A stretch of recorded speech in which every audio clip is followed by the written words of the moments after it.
ऋषि शंख और लिखित दो भाई थे। दोनों ही बड़े तपस्वी थे और दोनों ही अलग अलग आश्रम बनाकर रहते थे। एक बार लिखित शंख के आश्रम पर आए। देववश उस समय शंख बाहर गए हुए थे। लिखित को भूख लगी थी, इसलिए शंख के आश्रम के वृक्षों से फल तोड़कर खाने लगे।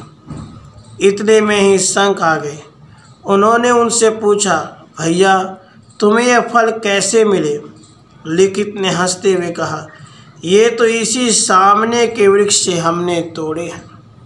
तब तो तुमने चोरी की, लिखित ने कहा, इसलिए अब तुम राजा के पास जाओ और उनसे कहो, मुझे वह दंड दीजिए जो चोर को दिया जाता है।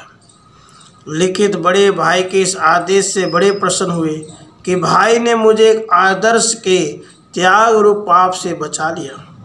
वे राजा सुद्युम्न के पास गए और कहा, राजन, मैंने बिना आज्ञा लिए अपने बड़े भाई के फल खा लिए, इसलिए आप मुझे दंड दीजिए।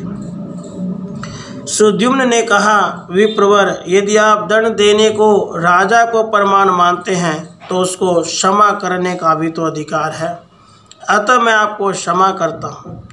इसके अतिरिक्त मैं आपकी और क्या सेवा करूँ?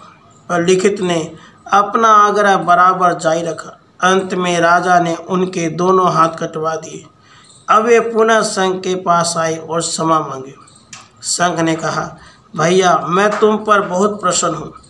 तुम तो धर्मज्ञ हो, यह तो धर्म उल्लंघन का दंड है। अब तुम इस नदी में जाकर विधिवत देवता और पितरों का तर्पण करो। भविष्य में कभी अधर्म में मत लगाना।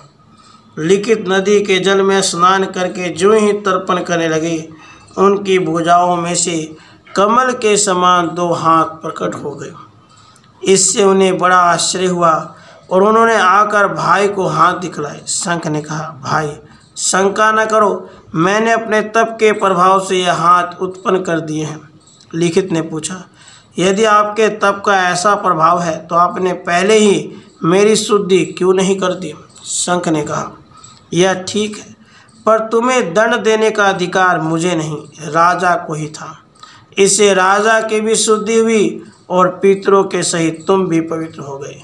लिखित को जहाँ बाहु उत्पन्न हुए थे, उस नदी को उस दिन से बाहुदा कहा जाने लगा। राधे कृष्ण, राधे कृष्ण।